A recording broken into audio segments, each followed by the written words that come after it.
Good afternoon, everyone. So we are moving on to this final parallel session with three very interesting papers today.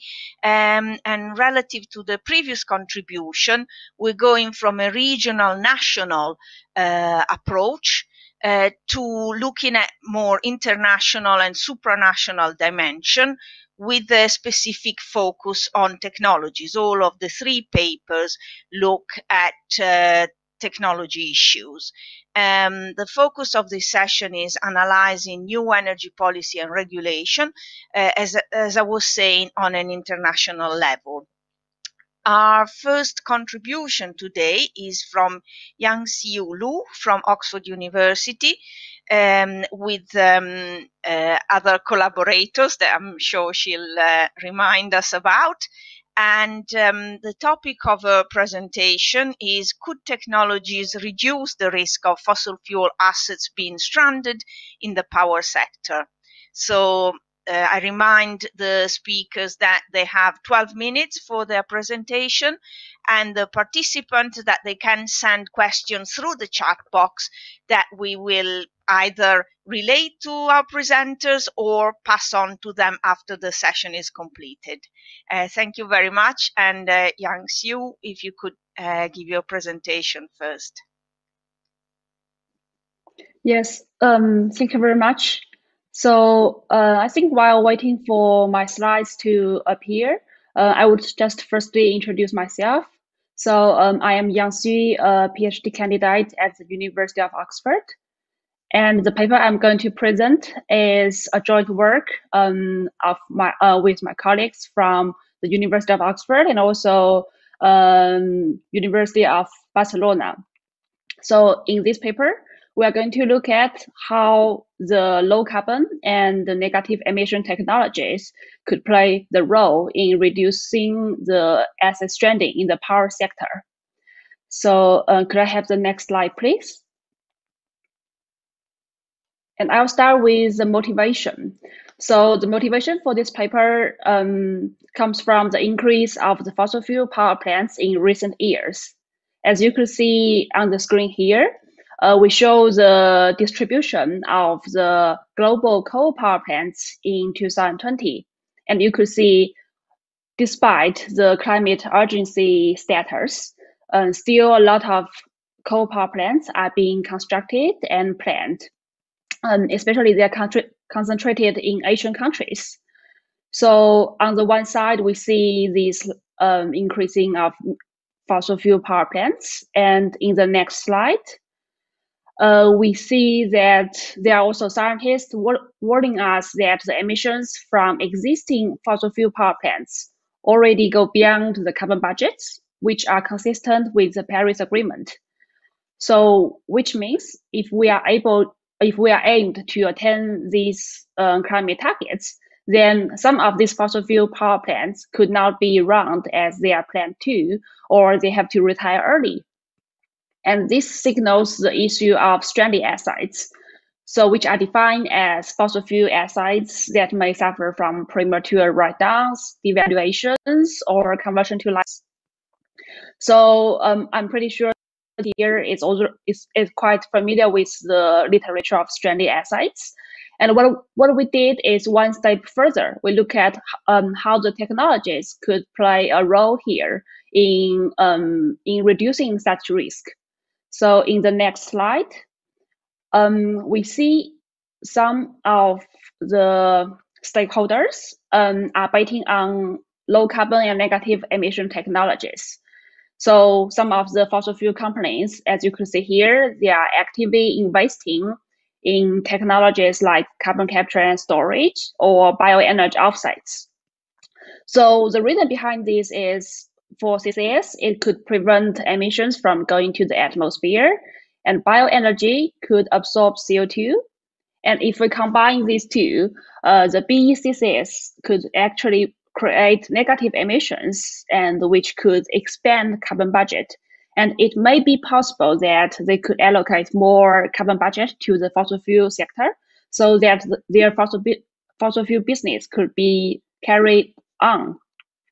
So solution, and in the next slide, we could also see another solution. So could I have the next slide, please?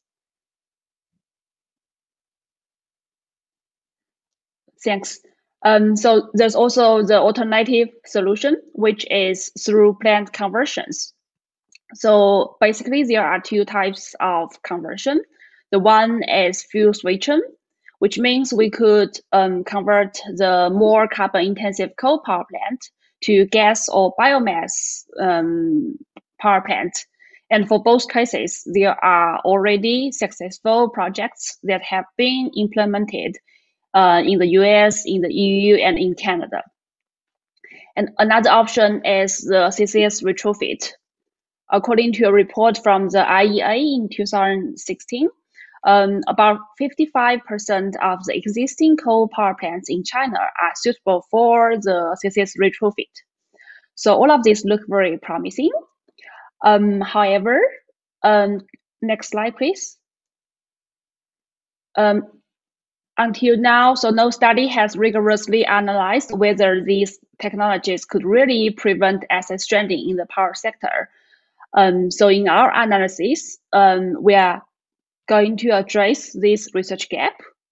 And next slide. So in this slide, I showed you how we did this analysis to address this research question. So there are two types of data inputs we used in our paper.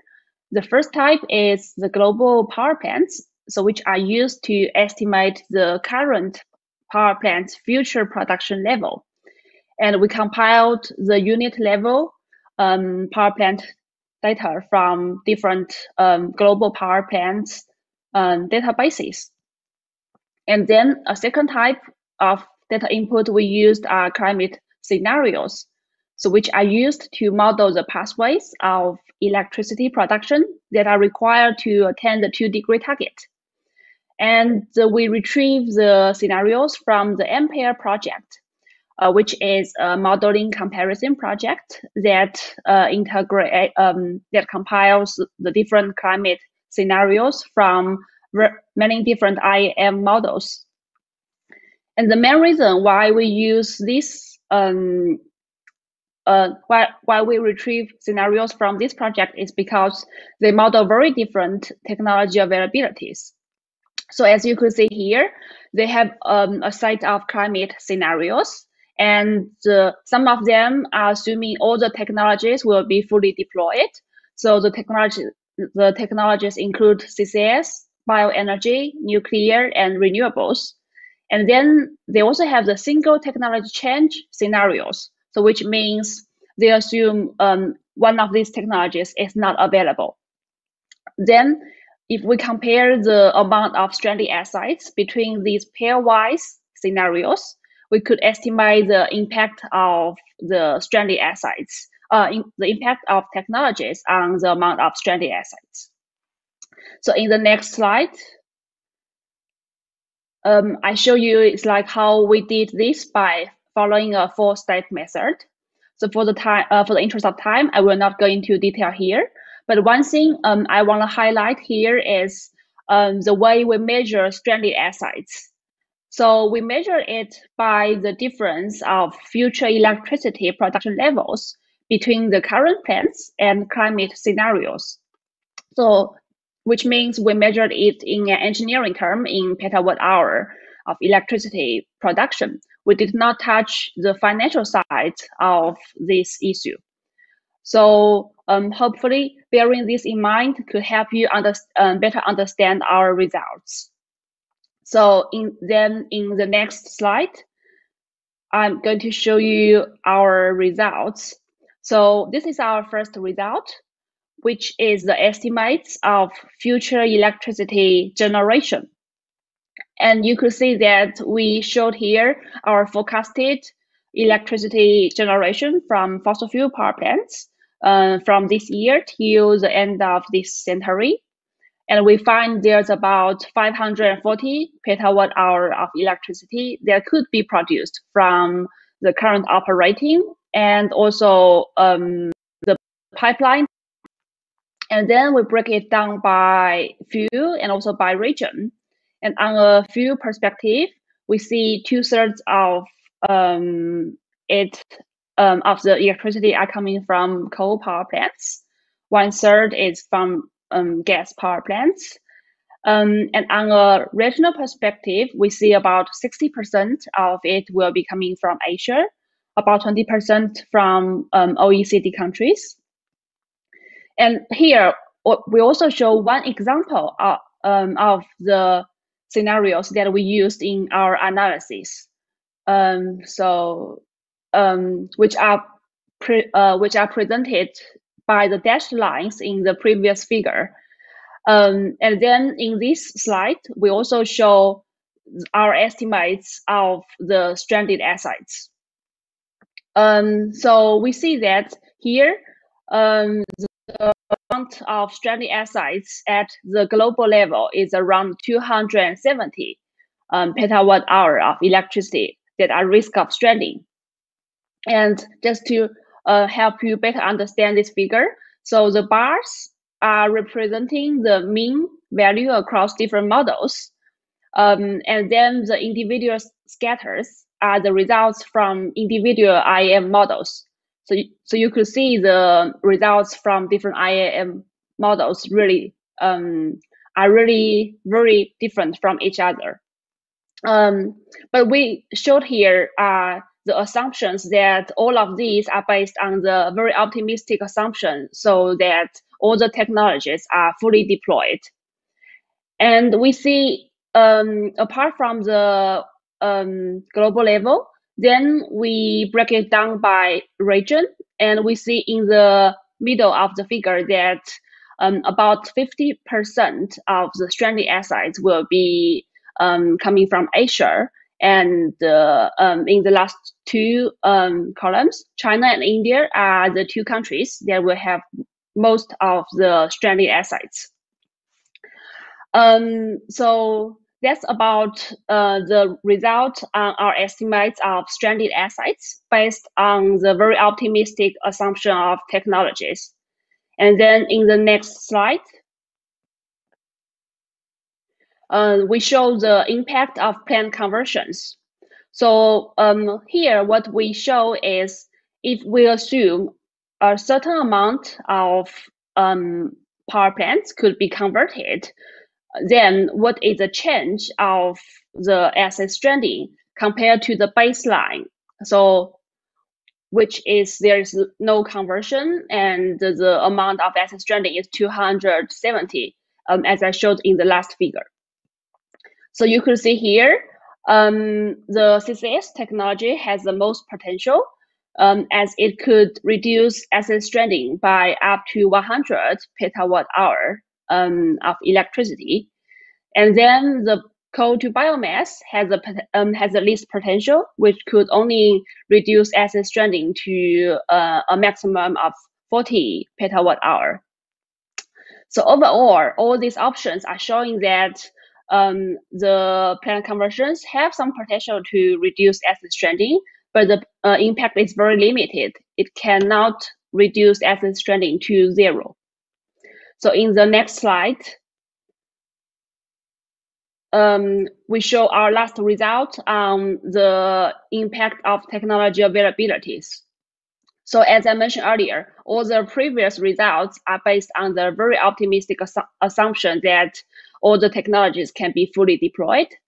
Then what we show here is, what if one of the technologies is not available? Then what is the change of asset stranding compared to the baseline, the all technologies fully deployed scenarios? So we see here the CCS and bioenergy are the two technologies that have the most impact, as if one of these technologies are not available, then the amount of asset stranding will be increased by 68 or 44%.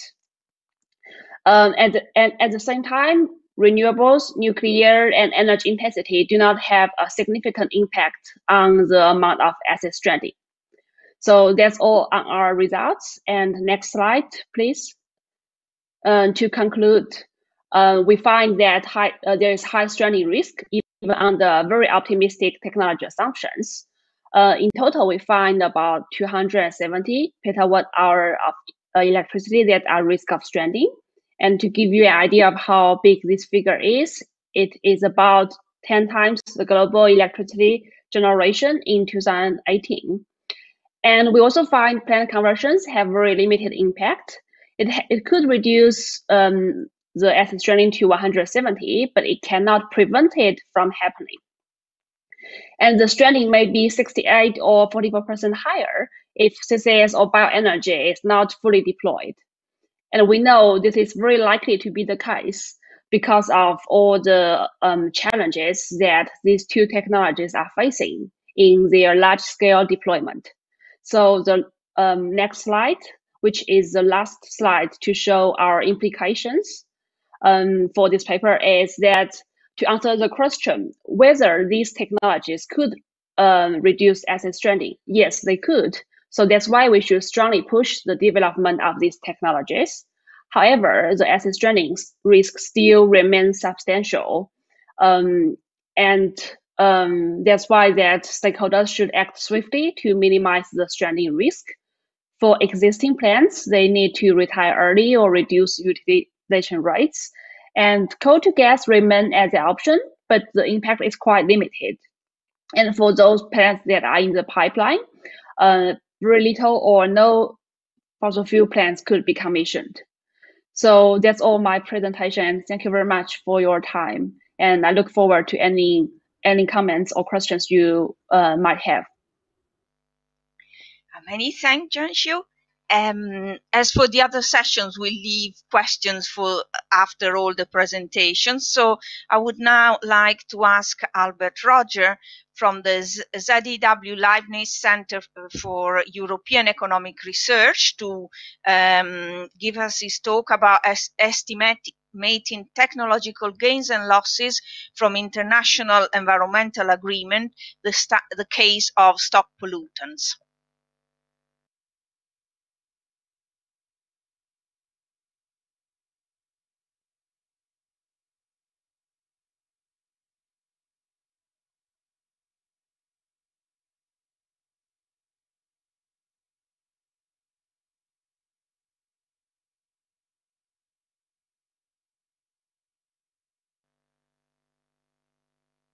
Albert, we cannot hear you. Sorry. Now? Does it work? Okay, thanks. Yeah, that's fine. So, thank you. Good morning, everyone. My name is Albert Roger, and I am a PhD student at ZEW in Mannheim and at the University of Heidelberg. So first of all, thank you very much for the invitation, and I'm very happy to give this talk. Today I'm going to be presenting my work on estimating technological gains and losses from international environmental agreements, in particular the case of stock pollutants. The next slide, please. Next, exactly. So we know that global environmental problems are engendered by stock pollutants like CO2 and ozone depleting substances. And so far, the key regulatory instrument that we have in order to tackle global environmental externalities are international environmental agreements. Nevertheless, we know that since those international environmental agreements have uncertain consequences, they often take long time to be negotiated.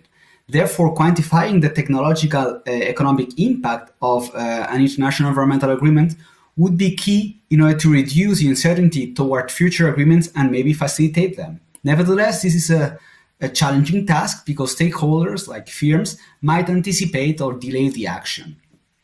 And in that case, panel event studies might not be suited for doing this quantification.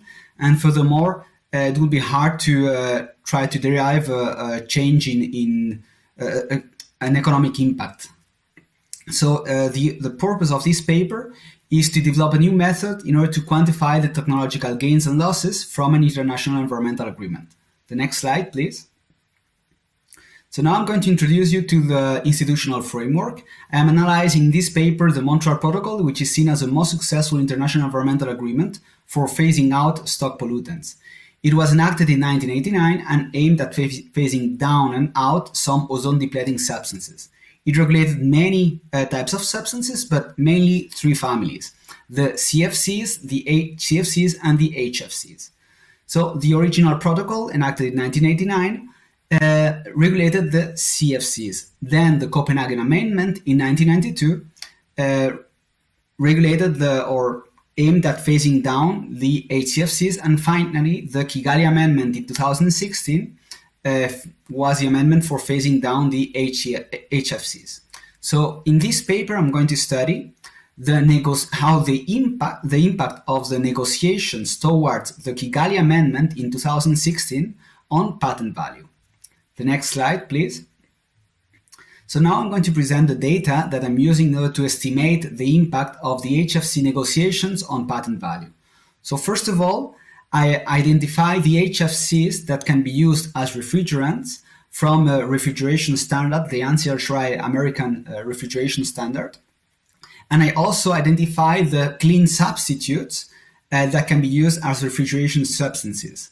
I also identify which former regulated substances under the Montreal Protocol can be used as refrigerants, that are HCFCs or CFCs. And with these substance names, I identify which patents mention those substances in their patent corpus. With this, I build my treatment groups. T1, which is the patents that cite the HFCs. T2, that is a group that cite the clean substitutes. And in the group T3, the group that cites other types of substances.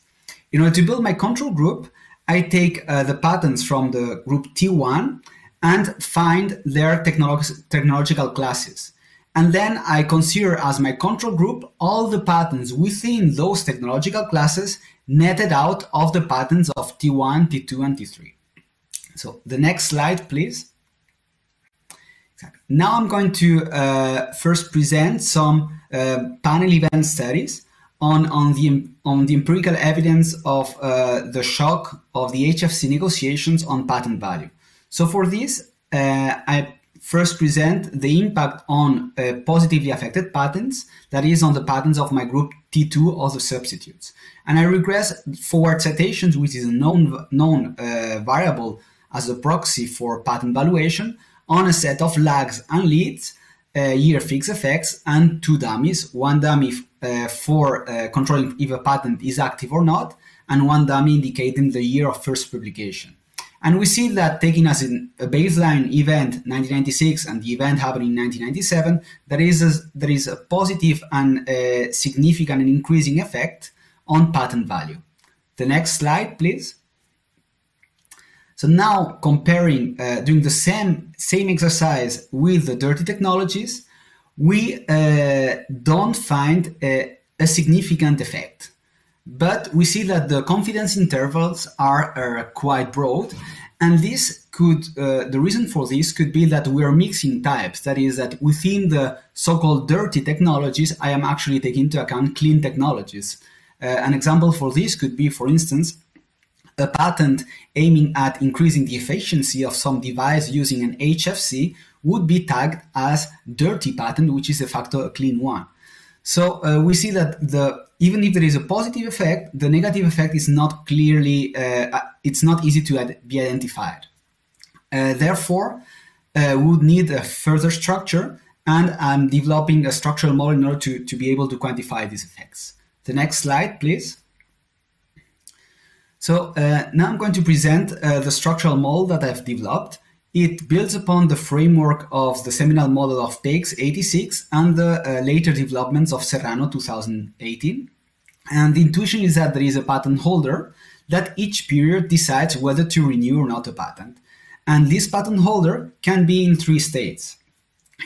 As on the top left, he can be in state 0, where he is not regulated and the policy, the environmental policy, is not a hot topic. In state 1, where the environmental policy is a hot topic, that is, that stakeholders are discussing about this environmental policy.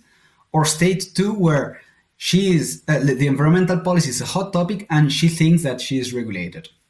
Now, the probability for changing from state 0 to state 1, that is, that the policy becomes a hot topic, depends on the probability PAT. That is a probability that is increasing across patent cohorts T and across patent ages A. As we can see on the graph on the right, where I've plotted the green curve that shows this probability that increases over the years, and that around 2005 is more or less 50% to 60%. This probability stems from a text analysis, taking the policy reports of the policy meetings of the Montreal Protocol, and as I've plotted here, the cumulative word counts for the HFCs. Now, the probability of becoming regulated, B, this probability, I don't know this probability, but I'm going to build counterfactuals on it.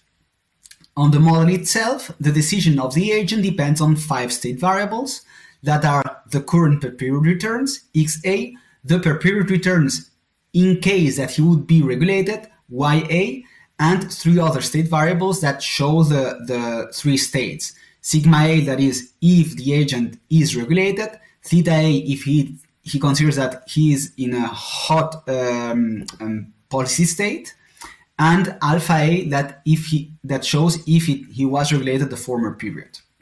Then if he renews a patent, he gets the current per period returns XA and the discounted expected value after paying the renewal fees CA. The per period returns XA evolve following a stochastic process where they get pre-multiplied from period to period by the random variable GI that stems from a truncated distribution that is the same one as in the paper of Serrano.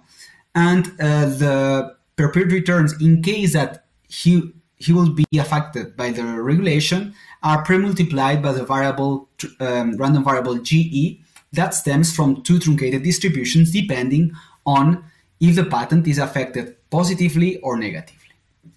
Next slide, please. So now I'm going to show some results from the counterfactual analysis deduced from the simulated method of moments of my estimation. So here I'm showing the percentual change in present discounted value of the patents for different cohorts. That is, I compare the patents of the treatment group, putting together the patents in T1, that are the ones that mention the HFCs, and the patents in T2 that mention their substitutes, and comparing them to the patents in the control group.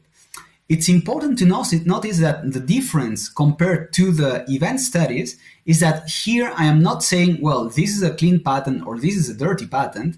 I let the model capture the positive and the negative shocks. Okay, and here I show the simulation results, where we can see that more or less on the blue lines we can see the positive impact, and on the red lines the negative impact. And we can see more or less that the positive impact ranges from about 4 to 40%, and the negative impact from 9 up to 44% in present discounted value compared to the patents in the control group. Next slide, please. Now to finish, in this paper I found that the negotiations towards an international environmental agreement generated between 9 and 44% economic losses, technological economic losses on dirty technologies, and that they generated between 4 and 40% technological economic gains on clean technologies. Nevertheless, well, I have a large parameter space, and I'm still doing robustness checks in order to certify that I've reached a global minimum. Therefore, the results of this estimation are likely going to change in the coming months, and in future versions of this paper, I will restrict the analysis only to German patents. Thank you very much. Thanks, Albert.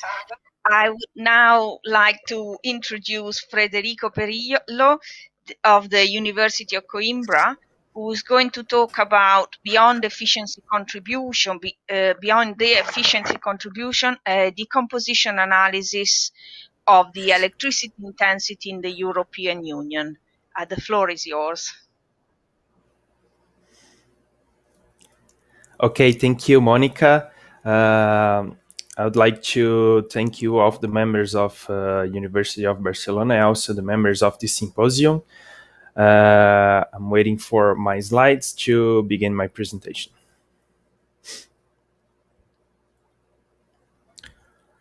So this paper is entitled Behind the Efficiency Contribution. This is a decomposition analysis of electricity intensity in European Union. This paper was developed together with Professor Patrícia Pereira da Silva and also Professor Pedro André Cerqueira. We are from the University of Coimbra, Portugal. If you can please go on. So this is the agenda of this presentation. I would like to introduce you this topic and then talking about the motivation, the objectives and data that we used. Then I'll go deeper on the methodology and the method that we chose for this paper, and then talk about the results, the conclusion and some reference that we used. If you can move on to the next slide, please. Yes, thank you. So talking about energy policies and the main challenges that we deal with, we are living in the current scenario of sustainable development, and we have a clear need to balance economic growth, energy consumption, and also the exploitation of energy resources.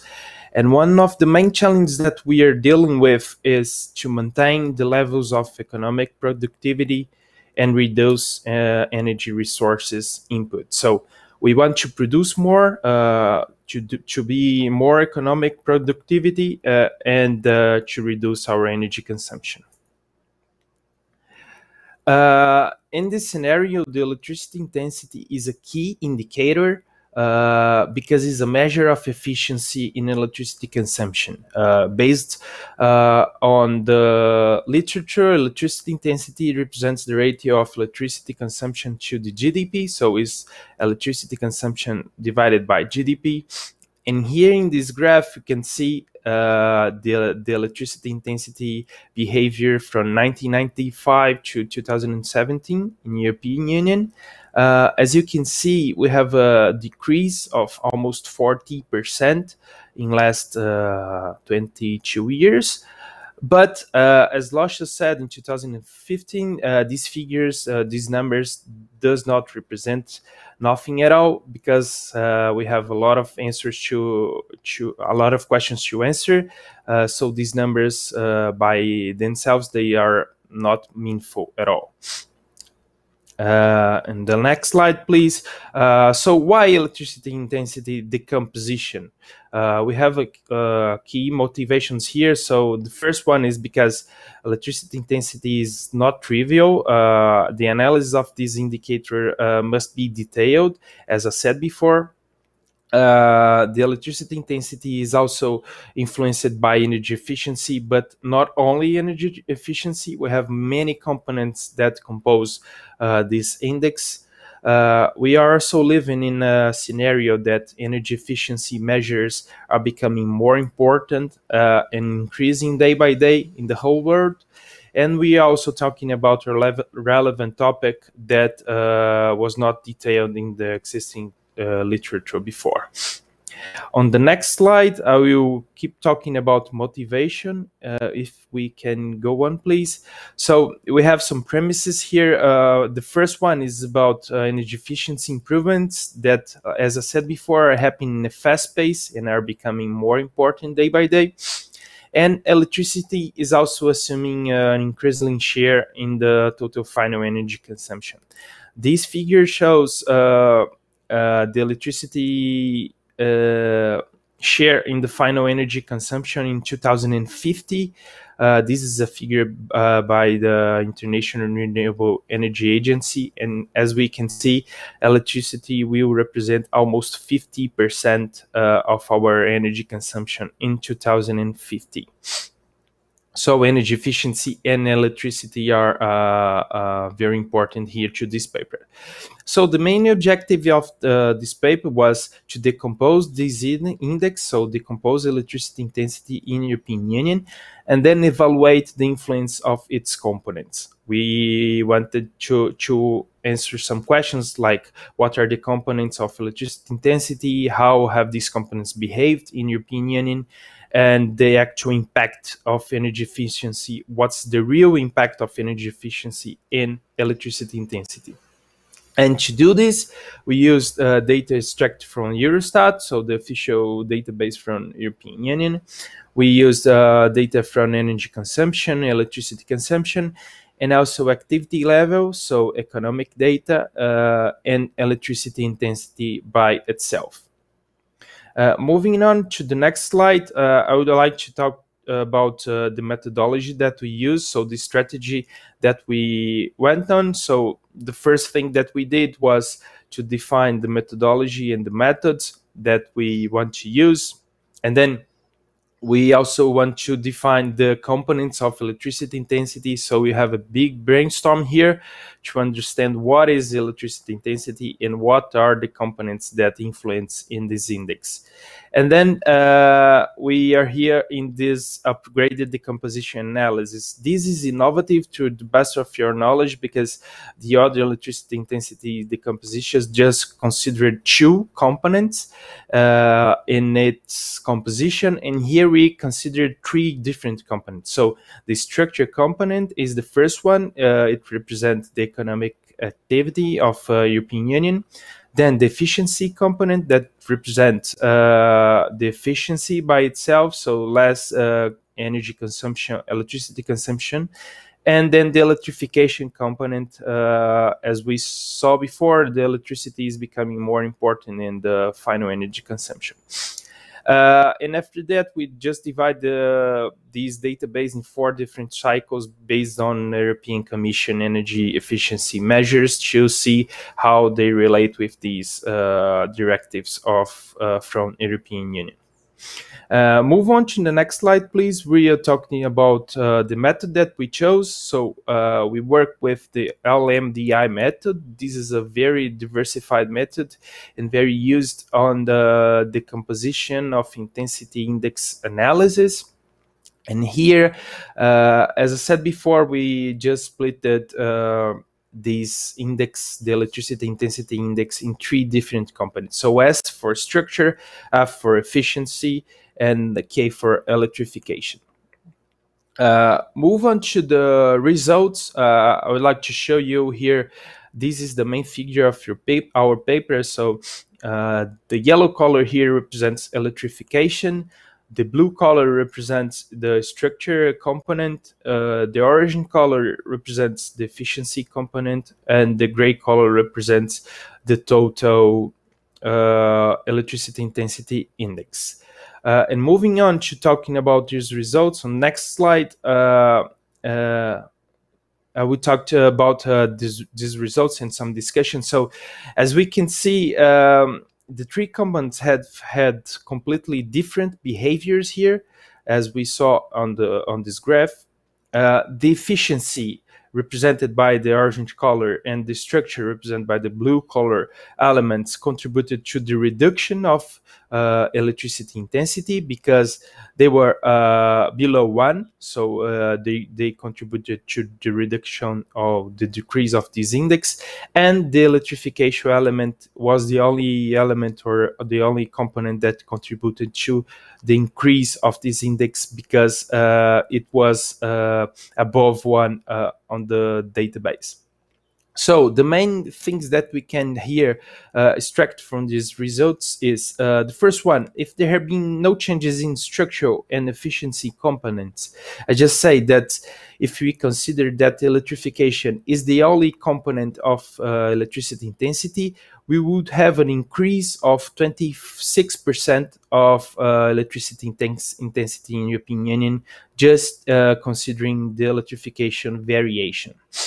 On the other hand, if we consider that we had been no changes in structural and electrification component, as just say, if we consider that efficiency was the only component acting on this indicator on this database, we would have a reduction of 48%, almost 49% in electricity intensity in European Union, exclusively due to efficiency improvements. So the efficiency component here was very significant. On next slide, I would like to talk about the distinction by country that we did here. So an interchange of countries was significantly evidenced in these components, but no standard behavior stood out to generate a relevant conclusion. So we have a mix of results here. We can move on to see the figures that I put on this slide, please. We can move on. Yes, this is the structure component represented by blue color. So we have like a mix of these countries here. And then moving on, we see the other components, efficiency and electrification. If you could please move on. Yes, this is the efficiency component that we have, like the top 10 countries represented on the left side and the other countries represented on the right side. And then the last component was the electrification. If we can move on, we see that we all have a different behavior here. If you can please change the slide.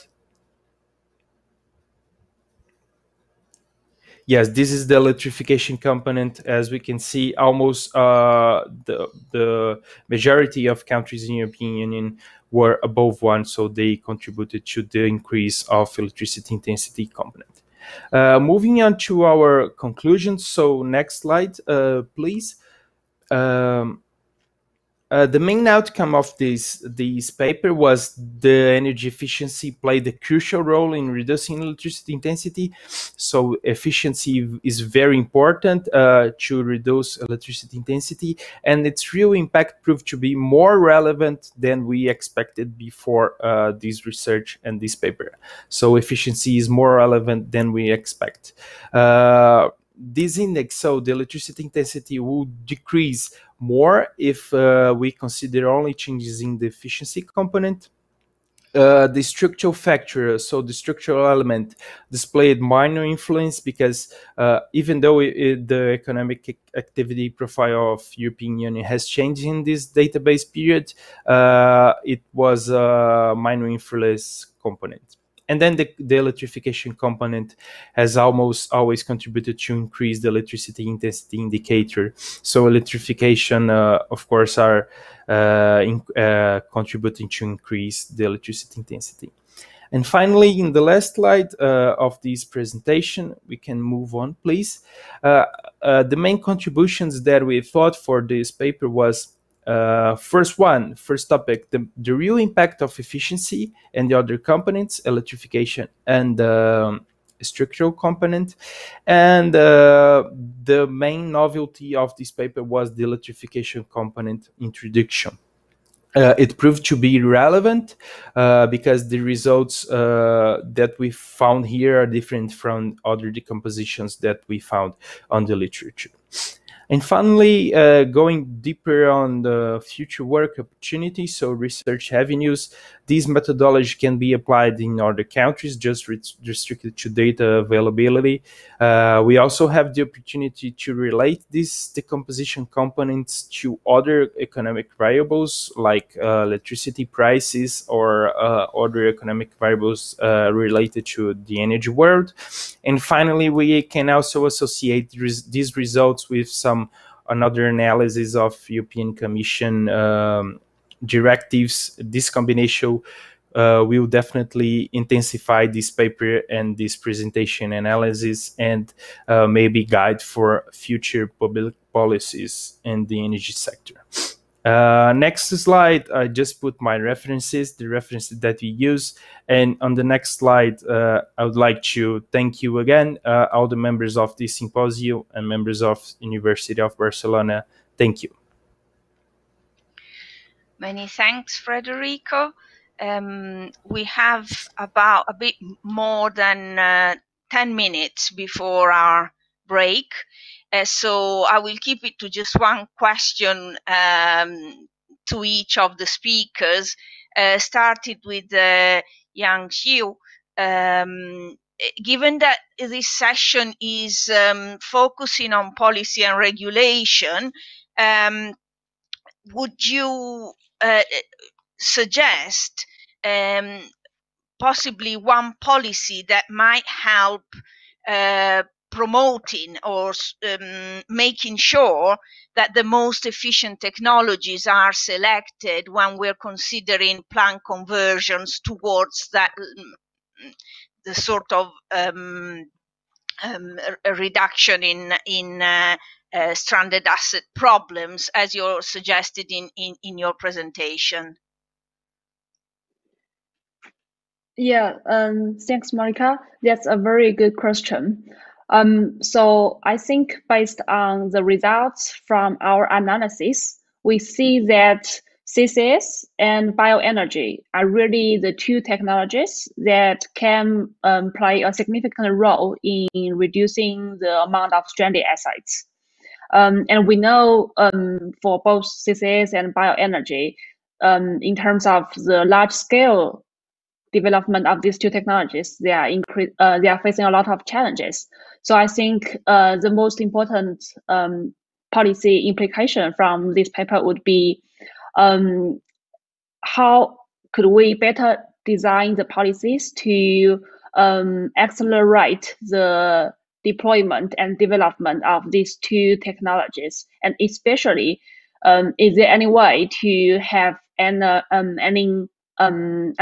it's like in terms of the technology breakthrough, I think these two technologies are already like technically available, so they are quite developed at the technical level. But then the problem is how could we really put them into use at a large scale? So I think the most important policy would be to design to increase, to accelerate the large scale deployment of either CCS or bioenergy.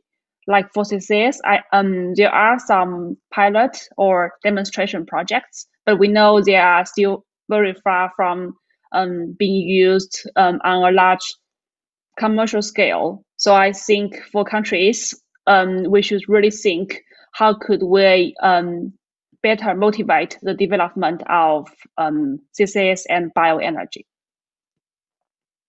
Many thanks. It's a most useful recommendation. And moving on to Albert, then I was wondering whether beyond international agreements, if we're looking at regulation, maybe in a more structural way, would there be suggested changes to patent laws or patent arrangements that could promote more technological efficient options? Well, I think that, thank you very much, first of all, for the question.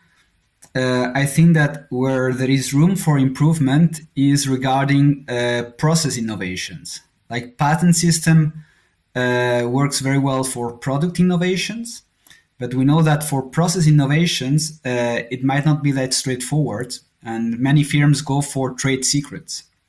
And therefore, I think that where there is room for improvement, such that firms like patent those process innovations or energy efficient process innovations, like there is room for improvement for giving incentives for firms for doing that. Either like a public support would be important in that case. Thank you very much, Albert. And then moving on to Frederico, then I was wondering about the existence of a European policy which is has been labeled as energy efficiency first. Given your contribution, would you suggest any changes to this approach, or what other recommendation would you have for the Commission in trying to promote the choice of more energy efficient technologies and behaviors? Okay, thank you, Monica, for your question. This is a very good question. I would say that the European Union and the European Commission are doing well. We can see that the directives that are becoming implemented are having some good results. The only thing that I want to wonder here and to question them is about the use of energy data and not electricity data. As we saw in our study, electricity is becoming more important and more relevant day by day. So most of times the European Union studies and directives just consider energy consumption.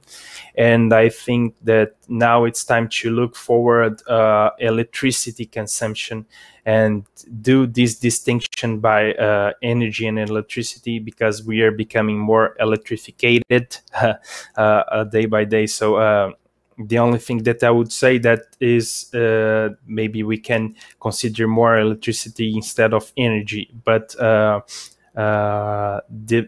directives and the plans from European Union are doing well. Thank you very much, Frederico. I'm afraid I didn't seem to be able to see questions from the chat box. It might be that I don't have the appropriate access, but all the questions that have come through the chat box will be passed on to the presenters. So given that we have just a few minutes before we can have a break and then listen to Natalia's keynote speech, I would like to conclude this session by maybe summarizing the contributions, which have highlighted the fact that there are technological improvements that are available, that markets and industry are moving very fast in this environment, developing new ways of producing energy and doing it more efficiently. And as we've heard from the feedback from our presenters today, there is an important role for policymakers and regulators to support an effective development of these technologies, so that a sort of a more efficient and low carbon system can be determined and implemented at the international level, particularly in light of all the positive signals and contributions that we are hearing about a determination of policymakers to develop beyond the COVID crisis, using green policies and green, and in particular for Europe, a Green New Deal. So there is a space in policy for making sure that the recovery is guided by low carbon objectives. I believe we could close the session here. I would like to thank the presenters and the organization from the University of Barcelona for their contribution to a very smooth session. And I believe we are going to resume with the keynote speech at 5 minutes past 1 European times. It's an hour earlier for me. And I look forward to the next session of the symposium.